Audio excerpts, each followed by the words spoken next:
3 நாளைக்கு ஒரு தடவை சாப்பிடுவேன். 3 நாளைக்கு வெறும் டீ மட்டுமே சாப்பிடுவேன். அந்த மாதிரியான ஒரு பயங்கர போராட்டம். இந்த இளைஞர்களை எல்லாருக்கும் சொல்லிக் கொடுக்குற ஒரு விஷயம் வந்து, கண்டிப்பா. நம்ம நினைச்ச மாதிரி வெற்றி கிடைச்சிடாது. நிறைய தோல்விகள் தான் வரும். அதை தாண்டி நம்ம ஜெயிக்கிறது எப்படிங்கிறது தான் என்னுடைய போராட்டம். அது அப்போல இருந்து இப்போ வரைக்கும் தொடர்ந்துட்டு இருக்கு. உள்ளே வெளியே சிறப்பு நிகழ்ச்சி. இதுல கெஸ்டா வரப்போறது நிகழ்ச்சியின் பேரை வச்சே கண்டுபிடிச்சிருப்பீங்க. நடிகரும் இயக்குனருமான பார்த்திபன். பார்த்திபன் அப்படின்னு சொன்னாலே நம்மளுக்கு ஒரு வார்த்தை தான் பொதுவா ஞாபகம் வரும். அது வந்து வித்தியாசம், தனித்தன்மைன்னு சொல்லலாம். இந்த வித்தியாசமா நான் எதுவும் பண்ணணும், தனித்தன்மையோட ஏதோ பண்ணணும் நம்ம எல்லாருமே சொல்லுவோம். ஆனா அது அவ்வளோ ஈஸி கிடையாது. ரொம்ப சிந்திக்கணும். சிந்திக்கிறது மட்டும் இல்லை, அதை செயல்படுத்துறது அதை விட ரொம்ப கஷ்டம். ஆனா இந்த மாதிரி வித்தியாசமா சிந்திச்சு செயல்படுத்துறதுல அவர் வந்து ஒரு கிங்னு சொல்லலாம்.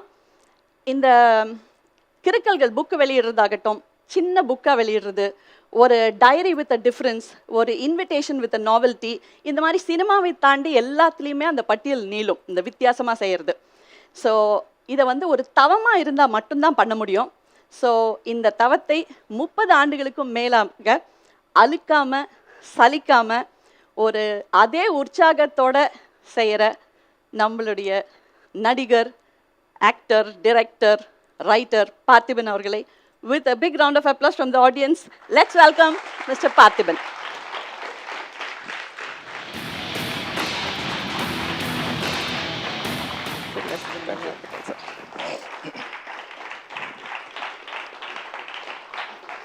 உங்கள்கிட்ட வந்து கேள்வி கேட்கறது தான் கஷ்டம், பதில் சொல்றது ரொம்ப ஈஸி. ஏன்னா பொதுவாக என்ன சொல்லுவாங்கன்னா, கேள்வி கேட்கறது ரொம்ப ஈஸி, பதில் சொல்றது கஷ்டம்னுவாங்க. உங்கள்கிட்ட எடுத்த உடனே அது வந்து முன்னுக்கு பின் முரணாக தான் இருக்கு.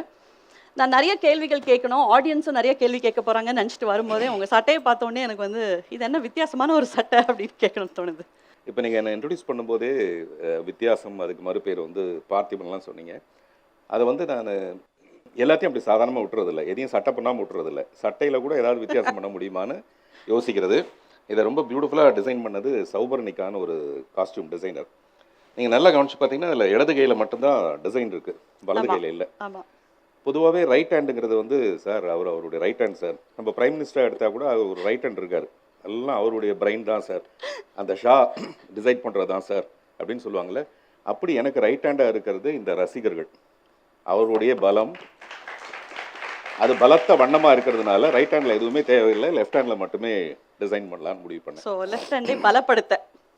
ஓகே, உங்ககிட்ட நான் கேட்கணும்னு நினைக்கிற முதல் விஷயம், ஒரு வருஷமாக உங்களை தெரியும், உங்களுடைய ஜேர்னி ஃப்ரம் புதிய பாதை டு ஒத்த செருப்பு, அதை முன் பின், அதாவது நம்ம ஏடி பிசி அப்படி சொல்கிறோம் இல்லையா, அது மாதிரி பார்த்திபனுக்கு எந்த பாயிண்ட் ஆகுது, இதுக்கு முன்னாடி இதுக்கு பின்னாடி அப்படி இருக்கா?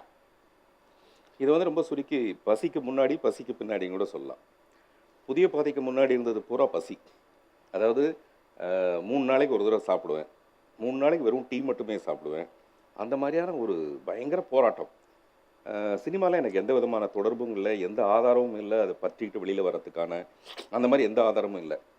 நான் பிடிச்ச கரெக்டான ஒரு கொம்பு வந்து திரு பாக்யராஜ் அவர்கள். அதுக்கு முன்னாடி வந்து நான் நடிக்கணும்னு நிறைய ட்ரை பண்ணி அதில் தோற்று போய், ஆனால் தோற்று போய் வீட்டுக்கு போக மனசு வராமல் மறுபடியும் எப்படியோ ட்ரை பண்ணி, அப்போ பாக்யராஜ் சார் வந்து அவரும் நடிக்கணும்னு ஆசைப்பட்டார். ஆனால் போய் பாரதிராஜ் சார்கிட்ட போய் அசிஸ்டண்ட்டாக சேர்ந்து அதுக்கப்புறம் அவர் நடிக்க ஆரம்பித்தார். சரி, இந்த ரூட்டு தான் நமக்கு சரியான ரூட்டுன்ட்டு நானும் பாக்யராஜ் சார்கிட்ட போய் அசிஸ்டண்ட்டாக சேர்ந்து, அப்புறம் எனக்கான ஒரு தனித்தன்மையை நானே க்ரியேட் பண்ணிட்டுனா அது நானேன்னு சொல்ல முடியாது, அது பாக்யராஜ் சார்கிட்ட கூட இருந்தனால மட்டும்தான் அந்த நடித்து டைரக்ட் பண்ணுற ஒரு டெக்னிக் எனக்கு தெரியும். ஒருவேளை நான் வேறு ஒரு டைரக்டர்கிட்ட போய் ஒர்க் பண்ணியிருந்தேன்னா அந்த டெக்னிக் என்னால் கற்றுட்ருக்க முடியுமான்னு எனக்கு தெரியாது. ஸோ அப்படி பாக்யராஜ் சாருக்கு முன்னாடி பாக்யராஜ் சாருக்கு பின்னாடி, பசிக்கு முன்னாடி பசிக்கு பின்னாடி, அதை வந்து நான் பல தடவை அவர்கிட்டே சொல்லியிருக்கேன். ரொம்ப இன்ட்ரெஸ்டிங்கான ஒரு இன்சிடென்ட். பாக்யராஜ் சார்கிட்ட போய் சேர்ந்ததுக்கப்புறம் நல்லா சாப்பிட ஆரம்பிக்கிறேன். அப்போ தான் 3 வேளை நல்லா சாப்பிட்றது, சிக்கனில் எத்தனை விதம் இருக்கோ அதெல்லாம் சாப்பிட்றது, இந்த மாதிரியான நிறைய விஷயங்கள் அங்கே போனோன்னு தான். அவர் ஒரு பார்ட்டி கூப்பிட்டு போகிறாரு. ஃபஸ்ட்டு அந்த புஃபேன்ற ஒரு விஷயமே நான் அப்போ தான் பார்க்குறேன். நிறைய பறந்து விரிந்த டேபிள், அது நிறைய விதமான உணவுப் பொருட்கள் இருக்கும்.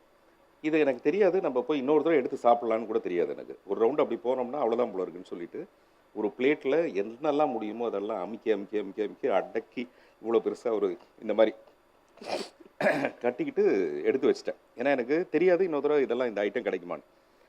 எடுத்துகிட்டு வெளியில் வந்ததுக்கப்புறம் தான் பார்த்தா எல்லாருடைய தட்டும் பார்த்தா எல்லாருடைய தட்டில் கொஞ்சம் கொஞ்சம் வச்சுருக்காங்க. அப்புறம் அவங்கவுங்க போய் மறுபடியும் எடுக்கிறாங்க. அதை பார்த்தோன்னே எனக்கு கண்ணில் தண்ணி வந்துருச்சு. பசியெல்லாம் அடங்கி போச்சு. நம்மளுடைய பசியோட கொடுமை நம்மள வந்து எவ்வளவு ஒரு மாரி கேவலமா நம்ம நடந்திருக்கோம் அப்படின்னு சொல்லிட்டு அந்த தட்ட கொண்டு போய் அப்படியே வச்சுட்டு அப்படியே இறங்கி வந்துட்டேன். இதெல்லாம் நான் எதுக்காக சொல்றேன்னா, எவ்வளவு பசி இருந்தாலும், எவ்வளவு கஷ்டம் இருந்தாலும், நம்மளுடைய லட்சியத்துல நிறைவேறத்துக்கு நம்ம நெறைய போராடணும். இது வந்து எனக்கு மட்டும் இல்ல, இன்றைய இளைஞர்கள் எல்லாருக்கும் சொல்லிக் குடுக்குற ஒரு விஷயம் வந்து, கண்டிப்பா. நம்ம நெனைச்ச மாரி வெற்றி கிடைச்சிராது. நெறைய தோல்விகள் தான் வரும். அத தாண்டி நம்ம ஜெயிக்கிறது எப்படிங்கிறது தான் என்னுடைய போராட்டம். அது அப்போலேருந்து இப்போ வரைக்கும் தொடர்ந்துட்டு இருக்கு. பசின்னதுனால அது சம்மந்தமாவே கேட்குறேன்.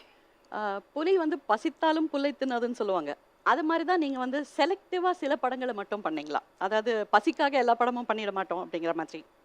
இல்ல நான் வந்து புதிய பாதைன்னு ஒரு படம் ஓகே. பண்ணியே தீரணும்னு ஒரு சார் கட்டாயத்துல ஒரு காலர் வந்திருக்காரு. இதுக்கு பதில் சொல்ல முன்னாடி. கேட்போம். வணக்கம். வணக்கம் மேடம். பார்த்திபன் சார் இங்க இருக்காரு. என்ன கேள்வி கேட்கணும் உங்களுக்கு? தமிழ் சினிமா துறையில எப்படி வந்தீங்க சார் நீங்கன்னு கேட்டேன் சார். தமிழ் சினிமா துறையில எப்படி வந்தீங்கன்னு கேட்குறீங்களா? சரி, ஆமா. ஓகே. இப்ப நான் அததான் சொல்லிட்டு இருக்கேன். பசியினால வந்தேன் அல்லது தொடர்ந்த முயற்சினால வந்தேன்னு சொல்லிட்டு இருந்தேன். அ அப்படிதான் வந்தேன். Yes sir. சொல்லுங்க. ஸோ செலக்டிவா நீங்க பண்ற படங்கள். ஆ, பசி இருந்தும். இல்ல அதான் நான் வந்து பாக்யராஜ் சார்ட்ட ஒர்க் பண்ணும்போது திலகர் மருதுன்னு ஒரு அசிஸ்டன்ட் டைரக்டர் இருந்தாரு. நான் பாக்யராஜ் சார்கிட்ட ஒர்க் பண்றதுனால அவருக்கு புடிச்ச மாரி காட்சிகள் சொல்லுவேன். அப்ப அவர் என்ன ரொம்ப கிண்டல் பண்ணுவாரு. உங்களுக்குன்னு ஒரு இண்டிவிஜுவாலிட்டி கிடையாதா? ஆல்ரெடி பாக்யராஜ்னு ஒருத்தர் இருக்காரு, பாரதிராஜன் ஒருத்தர் இருக்காரு. நீங்க வந்து என்ன பண்ண போறீங்க? ஏன் அவருக்கு தகுந்த மாரியே சீன் சொல்றீங்க? நான் சொன்னேன், அவருக்கு அசிஸ்டன்ட்டா இருந்தா அவருக்கு உதவி செய்யணும் நான். அவருக்கு உதவுற மாரி தான் காட்சிகள் இருக்கணும். பட் நான் டைரக்ட் பண்ணும்போது தான் என் படம் என்னன்னு உங்களுக்கு தெரியும் அப்படின்ட்டு. பாக்யராஜ் சார்ட்ட இருந்து வெளியில வந்ததுக்கு அப்புறமேலேயே நான் நெறைய போராட்டம். மறுபடியும் அது டைரக்டராவும் இல்லாம, அசிஸ்டன்ட் டைரக்டரும் இல்லாம ஒரு போராட்டம். அந்த டைம்ல நான் டிசைட் பண்ணது என்னுடைய முதல் படம் புதிய பாதையா இருக்கணும். புதிய பாதையோட கதை உங்களுக்கு எல்லாருக்கும் தெரிஞ்சிருக்கும். வீடு தீப்பிடிச்சு எரியும்போதே பீடி பத்த வைக்கிற ஒருத்தன். அவன் தான் நாயகன்னு அறிமுகப்படுத்துவேன். கதையை கேட்ட உடனே எல்லா ப்ரொடியூசரும் என்ன திருப்பி அனுப்பியிருக்காங்க. நெறைய பேர் திருப்பி அனுப்பியிருக்காங்க. பட் நான் ரொம்ப ஸ்ட்ராங்கா பிலீவ் பண்ணது, இவ்வளோ பேர் திருப்பி அனுப்புறதுனால நிச்சயமா அந்த கதையில ஏதோ ஒரு வித்தியாசம் இருக்குன்றத விடாப்பிடியா நான் பண்ணா அப்படி ஒரு படம் தான் பண்ணுவேன்னு ஒரு 2 வருஷம் மறுபடியும் கஷ்டப்பட்டேன். அப்புறம் என் வாழ்க்கையில சுந்தரம் சார்ன்னு ஒருத்தர் வந்தாரு. அவர் அந்த கதையை கேட்டாரு, டிசைட் பண்ணாரு. நீங்க சொன்ன மாரி புலி பசிச்சாலும் புல்ல திங்காதுங்கிறது நான் புதிய பாதையின் படத்தின் மூலமா நிரூபிச்சது. அதுக்கப்புறம் உங்களுடைய ஜர்னி. அதாவது இந்த வித்தியாசமா பண்ணணும் அப்படின்றது வந்து பிகினிங்ல இருந்தே உங்களுக்கு இருந்தது. இருந்தாலும் அத வந்து ஒரு மெனக்கெட்டு இப்படித்தான் செய்யணும் அப்படின்ற மாரி அது ஒரு கொள்கையாவே இல்லாட்டி ஒரு இதுவாவே வச்சுட்டு இருந்தீங்களா? இல்ல இப்போ சூப்பர் ஸ்டார் ரஜினி சார் எடுத்துட்டீங்கன்னா, அவர் மெதுவா மெதுவா அப்படியே ஒரு சூப்பர் ஸ்டார் ஆயிட்டாரு. சூப்பர் ஸ்டார் ஆயிட்டாருன்னா அவருக்குன்னு ஒரு ஸ்பெஷல் ஒண்ணு அந்த படத்துல இருந்தே தீரணும். அப்படியே பார்த்தீங்கன்னா 1, 2 படம் சரியா இல்லாம மறுபடியும் பார்த்தா பேட்ட வந்ததுக்கப்புறம் எல்லாரும் நம்ம ரசிக்க ஆரம்பிச்சோம். என்னன்னா, அவருடைய ஸ்டைல் அங்க வந்திருக்கு. அந்த மாரி தான் இப்ப பார்த்திபன்னா டெஃபினட்டா டிஃபரெண்ட்டா பண்ணுவான்னு சொல்லிட்டு ஒரு எதிர்பார்ப்ப நம்மளே கிரியேட் பண்ணிட்டதுனால, அது முடியுதோ முடியலையோ ரொம்ப கஷ்டப்பட்டு அதுல போராடணும். அந்த போராட்டமா நான் எடுத்துக்கிறது இல்ல. அது ரொம்ப சந்தோஷமா, இது என்னால முடியுது. நான் சொல்றது ஒத்த செருப்புங்கிற ஒரு படம். ஒரு 2 மணி நேரம் தனிப்பட்ட ஒரே ஒரு மனிதனுடைய முகத்த திரையில பார்க்கறதுன்றது இதுவரைக்கும் உலகத்துல நடக்காத ஒரு விஷயம். அப்ப நான் என்ன பண்றேன், ரொம்ப மெனக்கட்றேன். ரொம்ப பெரிய பெரிய முயற்சிகள் எடுத்துக்கிறேன். அத சாதிக்கிறதுக்கு 200, 300% நான் உழைக்கிறேன். ஒரே நிமிஷம் சார். இன்னொரு காலர் வந்திருக்காங்க. ஹலோ. ஹலோ. சொல்லுங்க. கேளுங்க. பார்த்திபன் சார் இங்க இருக்காரு. வணக்கம்ண்ணா. வணக்கம், வணக்கம். என் பேர் வீரா. சொல்லுங்க. என் பேர் வீரா. நல்லா இருக்குங்க உங்க பேரு. நான் உங்க படம் ஒத்த செருப்பு பார்த்தேன். சரிங்க. ரொம்ப நல்லா இருந்துச்சு. எப்படி உங்களுக்கு இந்த சிந்தனை வந்தது? அதுதான் இப்ப நான் சொல்லிட்டு இருக்கேன். அதாவது இன்னைக்கு இருக்க ரசிகர்கள் இப்போ விஜய் சார் படமோ, இல்ல அஜித் சார் படத்துக்கோ, நம்ம கதையும் சொல்ல வரதில்ல, எதுவுமே சொல்ல வரல. வெறும் விஜய்ன்னு பேர் சொன்னாலோ, அஜித்ன்னு பேர் சொன்னாலும் ஒரு பெரிய கூட்டம் கூடிடும். ஃபர்ஸ்ட் 3 டேஸ்ல டிக்கெட் கிடைக்கிறதே அவ்வளோ கஷ்டமான விஷயமா இருக்கும். பட் பார்த்திபன் படத்துக்கு எதுக்காக வரணும்? அப்படின்னா நிச்சயமா அந்த படத்துல வேற ஏதோ ஒரு விஷயம் இருக்கணும். போஸ்டர்லயே பார்த்தீங்கன்னா, இது ஒரே ஒரு ஆள் நடிக்கிற ஒரு படம்னு சொல்லிட்டு நான் தைரியமா போடுறேன். இதுக்கு முன்னாடி கதை திரைக்கதை வசனம்னு ஒரு படம். அப்பவும் இந்த யங்ஸ்டர்ஸ் தான் அந்த படத்த வந்து அங்கீகரிச்சாங்க. அந்த படத்துலயும் இந்த படத்துல கதை கதை இல்லன்னு இல்ல. தைரியமா போட்டிருந்தேன். இதெல்லாம் நான் செய்றது வந்து ரொம்ப ரிஸ்க். ஒரு கதை இருந்தாலே படம் பார்க்க போமாட்டாங்க. கதை இல்லன்னு சொன்னா அந்த படத்த பார்க்க வருவாங்களா? எனக்கு என்னமோ ரசிகர்கள் மேல ஒரு அதீத நம்பிக்கை. இவங்க வந்து நிச்சயமா வித்தியாசமான படங்கள இவங்க ஆமோதிப்பாங்க, அங்கீகரிப்பாங்கன்ற அந்த ஒரு நம்பிக்கையில தான் ஒத்த செருப்பு மாரி ஒரு படத்தையும் நான் எடுத்தேன். அது கரெக்டான நம்பிக்கை தான் நான் நினைக்கிறேன் சார். ஏன்னா நீங்க எடுத்த படங்கள் தொடர்ந்து அதுக்கப்புறம் ஒரு குடைக்குள் மழையாகட்டும், இல்ல ஹவுஸ்ஃபுல் ஆகட்டும், ஆம், இந்த மாதிரி படங்கள் எடுக்கும்போது ஆ, நீங்களே தயாரிப்பாளராகவும் இருக்கீங்க. இதுக்கு ஏதாவது பர்டிகுலரா காரணம் இருக்கா? இதே மாதிரி புதிய பாதை மாதிரியே நம்ம போய் சொன்னாலும் ஏத்துக்க மாட்டாங்க, அந்த மாதிரி ஏதாவது இருக்கா? இல்ல புதிய பாதையில வந்து என்னன்னா, எனக்கு சுந்தரம் சார்ன்னு ஒருத்தர் கிடைச்சாரு. இப்பவும் எனக்கு ரொம்ப ஆச்சரியமான விஷயம் என்னன்னா, ரூ. 38,00,000 அந்த காலத்துல. முழுக்க முழுக்க புதிய பாதைங்கிற ஒரு கதையை நம்புறாரு. இன்னொன்னு அதுல கதாபாத்திரமா நான் நடிக்கலான்னு அவரு தான் தீர்மானிக்கிறாரு. அது எங்கேருந்து வந்தது அந்த மாரி ஒரு தைரியம்? இப்போ வந்து பார்த்திபன்னா ஒரு 10 பேருக்கு தெரியும். அப்ப யாருக்குமே தெரியாது. எந்த ஒரு நம்பிக்கை அப்டின்னா, அவரு எங்கேயோ என் வாழ்க்கையில நான் சந்திச்ச ஒரு பெரிய சித்தரா இருக்க முடியும். அதாவது எனக்கு இந்த வாழ்க்கைய குடுக்கணுங்கிறதுக்காகவே வந்து இந்த பூமிக்குள்ள வந்த ஒரு பெரிய சித்தரா இருக்க முடியும். நான் அப்படிதான் கண்டிப்பா. நெனைக்கிறேன். அதே மாரி புரொடியூசர்ஸ நம்மளால சந்திக்க முடியறதில்ல. புரொடியூசர்ஸ்ன்றது டெஃபினட்டா இது ஒரு வியாபாரம். ரூபானா பைசா மாரி தான். போட்டா மறுபடியும் அதுல பணம் வரணும். அப்படி இன்னும் சொல்லப்போனா, அப்படி ஒரு இளிச்சவாயன் வேற யாரும் கிடைக்கல. அதனால அந்த இளிச்சவாயனா நானே இருக்கிறதுன்னு முடிவு பண்ணி தான் இந்த மாரியான ஒரு ஒத்த செருப்பு மாரி படத்த எடுத்தேன். நிச்சயமா ஒத்த செருப்பு நீங்க யாருக்கிட்ட போய் சொன்னாலும், திரையரங்குக்கு வரும்போதே எல்லாருக்கும் டவுட் தான். இந்த படம் வந்து எப்படி பார்க்க முடியும்? எவ்வளோ அழகான மனைவியா இருந்தா கூட, இல்ல மிக பிரமாதமான காதலியா இருந்தா கூட 1/2 மணி நேரம் பார்க்கலாம். அதுக்கப்புறம் வேற ஏதோ மொபைல நோண்டிட்டு மறுபடியும் தான் பார்க்க முடியும். ஒரு 2 மணி நேரம் வந்து ஒரு காதலிய கூட பார்க்க முடியாத போது, எப்படி வந்து பார்த்திபன பார்க்குறது? வித்தியாசமா பண்றோம்னு எல்லாருமே சொல்லுவோம். ஆனா அது யோசிக்கும்போது தான் நம்மளுக்கு தெரியும். ஐயய்யோ! இது ஏற்கனவே யாரோ பண்ணிட்டாங்களே, இதுல என்ன வித்தியாசம் இருக்கு அப்படின்னு. ஸோ நான் வந்து உங்களோட நெறைய டிராவல் பண்ணியிருக்கேன். நெறைய ப்ரோகிராம்ஸ்ல, படங்கள்லயும். ஸோ அதனால எனக்கு தெரியும் நீங்க ஒண்ணொண்ணுக்குமே எப்படி மெனக்கெடுவீங்க அப்படின்னு. ஸோ இன்னொரு கேள்வி நான் கேட்க நினைக்கிறது வந்து, ஆக்டர் பார்த்திபன மத்த இயக்குனர்கள் இயக்குறதுக்கும், இயக்குனர் பார்த்திபன் இயக்குறதுக்கும் என்ன வித்தியாசம்? எனக்கு எப்பாவது ஒரு தடவ அழகி மாரி, எப்பாவது ஒரு தடவ ஆயிரத்தில் ஒருவன் மாரியான ஒரு வாய்ப்பு கிடைக்குது. பாரதி கண்ணம்மா மாரி ஒரு வாய்ப்பு வந்து ரொம்ப ரேரா என்னுடைய 30 வருஷ சர்வீஸ்ல அந்தப்புறம் மாரி ஒரு 4, 5 படங்கள் தான் நான் அந்த மாரி ஸ்பெஷலா சொல்ல முடியுது. அதாவது பார்த்திபன்ற ஒரு நடிகரை பயன்படுத்திக்கிறதாகவோ, இல்லாட்டி அவனுடைய நடிப்பு பசிக்கான ஒரு தீனி போடுறதாகவோ, மீதி நேரத்துல அந்த மாரி வாய்ப்புகள் கிடைக்க மாட்டேங்குது. சார் காலர் நீங்க வந்துட்டாங்க. சொன்ன அந்த காலர் காலர் டெஃபினட்டா வந்துட்டாரு. டெஃபினட்டா எங்க வந்தாலும் நம்ம வந்து பிரேக் எஸ். பண்ணிடலாம். ஹலோ. ஹலோ. சொல்லுங்க திரு பார்த்திபன் சார் இங்க தான் இருக்காரு. சொல்லுங்க. கோயம்புத்தூர்லேருந்து பேசுறேங்க. சொல்லுங்க. கேளுங்க. பிரகாஷ். சொல்லுங்க பிரகாஷ். சொல்லுங்க, சொல்லுங்க. சார் நல்லா இருக்கீங்களா சார்? நல்லா இருக்கேங்க, நல்லா இருக்கேன். சார் அப்புறம் உங்க படமே வரதில்லைங்க சார்.